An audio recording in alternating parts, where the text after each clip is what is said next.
नमस्कार दोस्तों, स्वागत है आपका फिर से एक नए वीडियो में। दोस्तों 24 जून 2026 की लेटेस्ट अपडेट निकल कर आई है, जो कि बीएसएनएल पेंशनर्स और बीएसएनएल कर्मचारियों से कहीं ना कहीं जुड़ी हुई है। इसके साथ दोस्तों पेंशन रिवीजन कोर्ट केस की बात करें तो अभी पेंशन रिवीजन कोर्ट केस का जो फैसला है वो सुरक्षित है, जजमेंट रिजर्व हो चुका है और फैसला जो अंतिम फैसला है वो आगे आने वाले 12 से 14 दिनों में अंतिम फैसला आ ही जाएगा।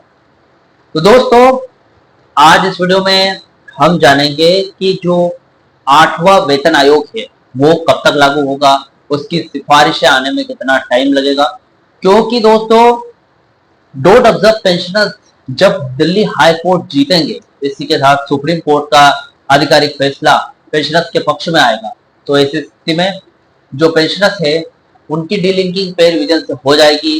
कोर्ट आदेश दे देंगे कि सरकार को 4 से 6 महीने का आदेश देंगे, 4 से 6 महीने या फिर 1 साल में आपका पेंशन रिवाइज हो जाएगा और कहीं ना कहीं आप 7वें वेतन आयोग में शामिल हो ही जाएंगे। अब 7वें वेतन आयोग में शामिल होंगे तो इन फ्यूचर आने वाले 1 से 2 सालों में जब 8वां वेतन आयोग लागू होगा तो उसमें भी आपको शामिल होना है। तो सभी बीएसएनएल पेंशनर्स के लिए और सभी केंद्रीय पेंशनर्स जो इस वीडियो को देख रहे हैं, सभी के लिए आज की अपडेट है 8वां वेतन आयोग कब तक लागू होगा। आज इसकी एकदम सटीक स्थिति बताने वाला हूं, सटीक रिपोर्ट कि फिलहाल 8वां वेतन आयोग की जो सिफारिशें है कहां तक पहुंची है, आधिकारिक रिपोर्ट क्या कहती है कि कब तक 8वां वेतन आयोग लागू होगा। क्योंकि बीएसएनएल पेंशनर्स इस पल का काफी टाइम से इंतजार कर रहे थे। वैसे तो जजमेंट रिजर्व है तो फैसला तो आ जाएगा, कभी ना कभी तो आप 7वें वेतन आयोग में शामिल होंगे, तो 8वां वेतन आयोग आपके लिए एक हिसाब से आपका हक बन जाएगा। दोस्तों आज पूरी जानकारी देने वाला हूं डोंट ऑब्जर्व पेंशनर्स के लिए कि 8वें वेतन आयोग में फिलहाल क्या हो रहा है। सबसे पहले देख लेते हैं 24 जून 2026 की जो लेटेस्ट अपडेट निकल कर आई है उसके बारे में देखते हैं, फिर वीडियो के आखिरी में पेंशनर्स से जुड़े 8वें वेतन आयोग के बारे में पूरी जानकारी देने वाला हूँ। दोस्तों वीडियो पूरा जरूर देखना। सबसे पहले बीएसएनएल के बारे में जो जानकारी है, बीएसएनएल में जो जानकारी निकल कर आई है 24 जून 2026 की, उसको देखते हैं। देखिए दोस्तों, यहाँ पर डोट द्वारा जारी ताजा नोटिफिकेशन की हेडलाइन में dot issued notification for appointment of regular CMD in BSNL.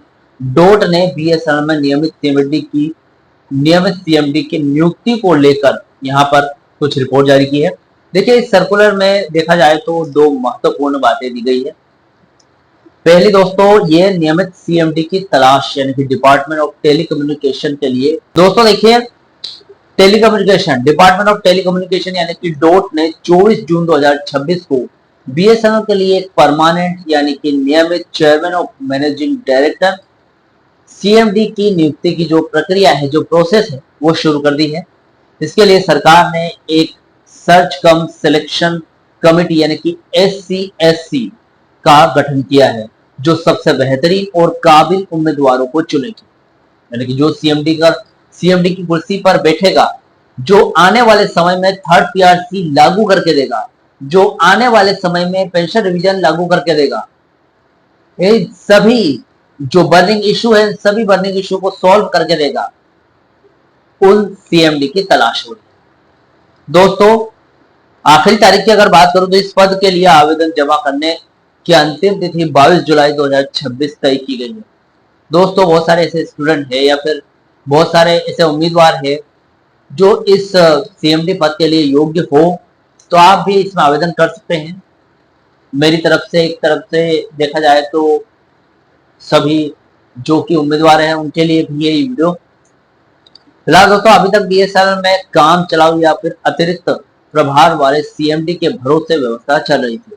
अब रेगुलर सीएमडी आने का मतलब ये है कि मैनेजमेंट में स्थिरता आएगी। 10वें मेंबरशिप वेरिफिकेशन के इस चुनावी माहौल में और कोर्ट केस के फैसले को ठीक पहले रेगुलर सीएमडी की नियुक्ति ये दिखाती है कि सरकार बीएसएनएल के प्रशासनिक ढांचे को मजबूत कर रही है। नया सीएमडी आते ही कर्मचारियों के थर्ड पीआरसी जो वेज रिवीजन है, वेतन समझौता है और पेंशनर्स के अदालती आदेशों को लागू करने की जो फाइल है वो तेजी से आगे बढ़ेगी। तो यानी कि नया सीएमडी अगर कुर्सी पर बैठेगा तो वेज रिवीजन का जो काम अभी तक रुका पड़ा है अफोर्डेबिलिटी क्लॉज के कारण हो, चाहे वो अफोर्डेबिलिटी क्लॉज के कारण हो, 10वें मेंबरशिप वेरिफिकेशन के कारण हो, या फिर कोई फाइल अटक गई है कोर्ट में उसके कारण, 10वां मेंबरशिप यानी कि अगर नया सीएमडी आता है तो कहीं ना कहीं वेज रिवीजन के इस प्रोसेस को थोड़ा तेज कर देगा। दोस्तों एक ये अपडेट है।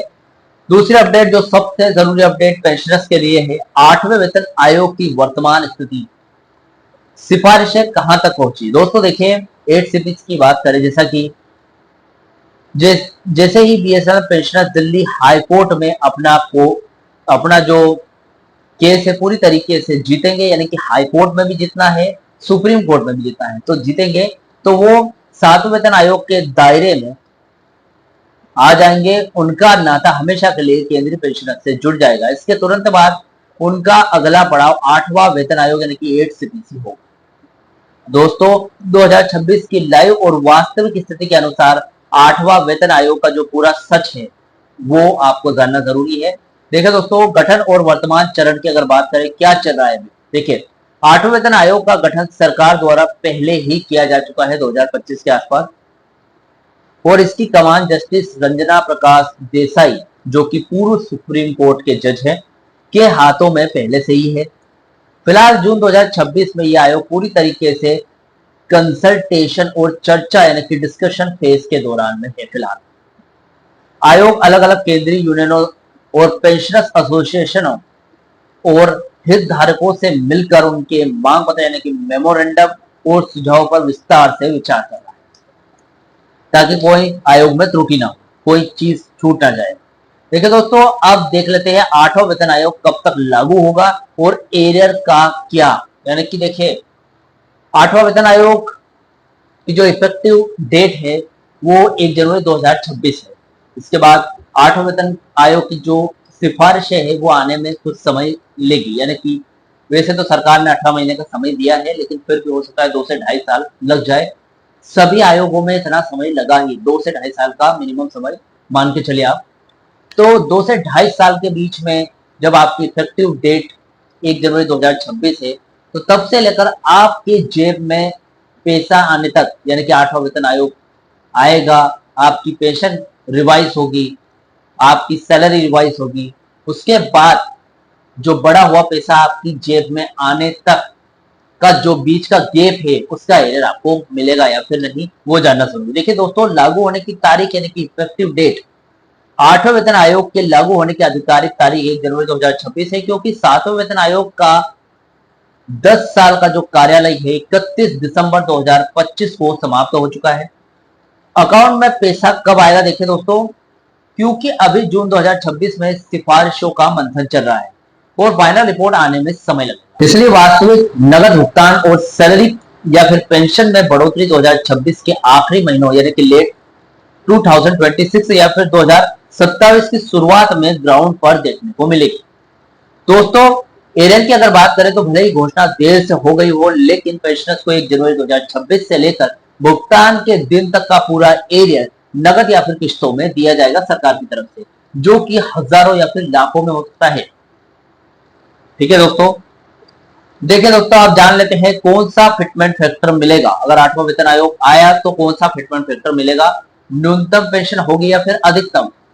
देखिए दोस्तों, फिटमेंट फैक्टर तय करता है कि सरकार क्या चाहती है, यानी कि पेंशनर्स ने बोल दिया कि 3.80 लेंगे, 3.83 लेंगे या फिर 4.0 लेंगे, ये तो जस्ट डिमांड है पेंशनर्स की, कर्मचारियों की, लेकिन सरकार क्या चाहती है, ठप्पा तो सरकार ही लगाई है कि नहीं। तो दोस्तों देखिए फिटमेंट की बात कर लेते हैं। फिटमेंट को लेकर इस समय यूनियनों और सरकार के बीच जबरदस्त रस्करी चल रही है।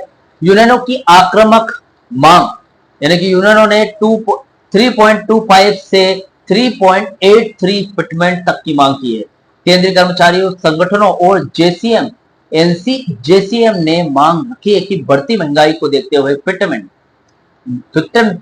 फैक्टर लगभग 3.25 से लेकर 3.83 तक होना चाहिए, जिससे न्यूनतम बेसिक यानी कि जो बेसिक 7वें वेतन आयोग के तहत 2016 में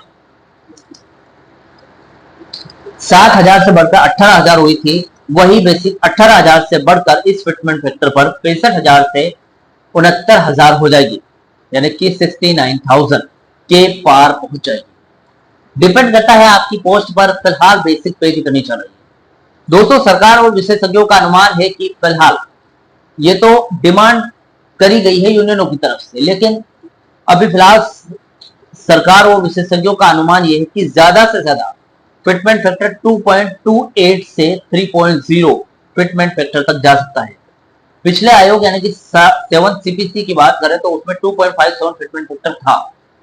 तब जाकर आपकी जो सैलरी या फिर पेंशन है 7,000 से लेकर आपकी सैलरी 7,000 से लेकर 18,000 हुई है और आपकी पेंशन लगभग 9,000 के बराबर बढ़ी है।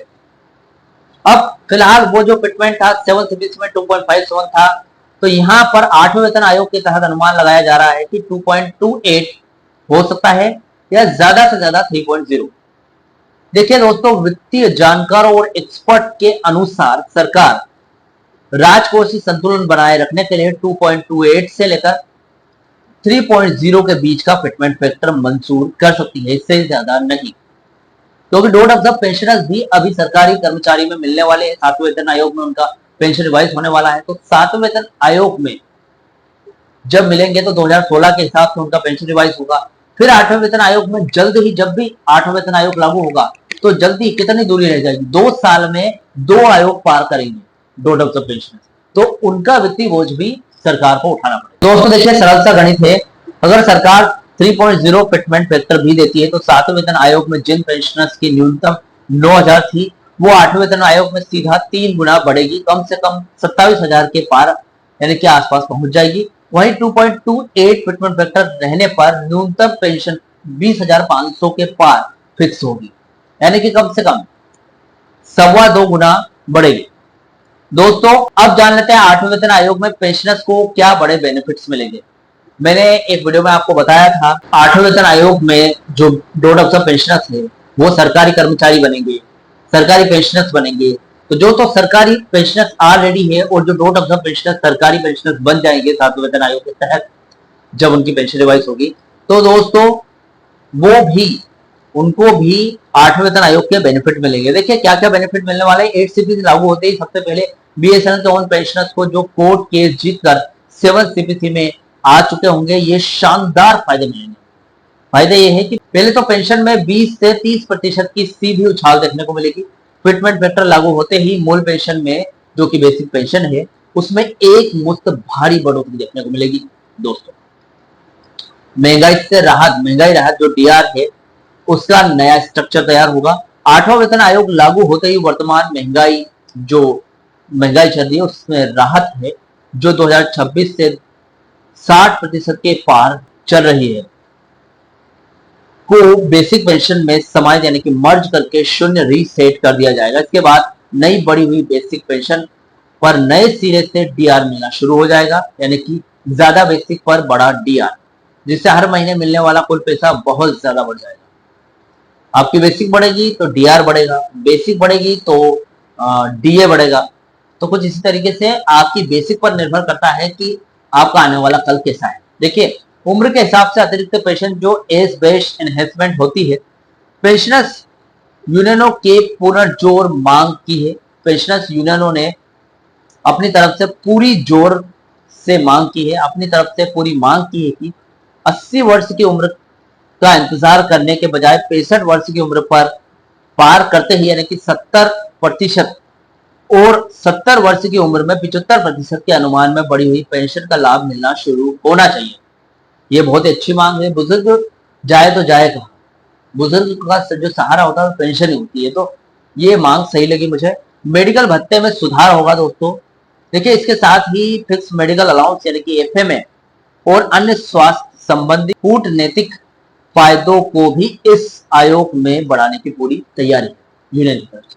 दोस्तों, फिलहाल 8वां वेतन आयोग आपको बहुत सारे लाभ देकर जाएगा। अगर आप 7वें वेतन आयोग में जल्द से जल्द शामिल हो जाते हैं तो 8वें वेतन आयोग में आपको बहुत सारे फायदे देखने को मिलेंगे। डिपेंड करता है दिल्ली हाई कोर्ट पर कब तक अपना अंतिम फैसला सुनाएगी, कब तक आपकी डीलिंग होगी, कब तक 4 से 6 महीने के अंदर ही सरकार आपका पेंशन रिवाइज 7वें वेतन आयोग 2016 के समान करके देगी।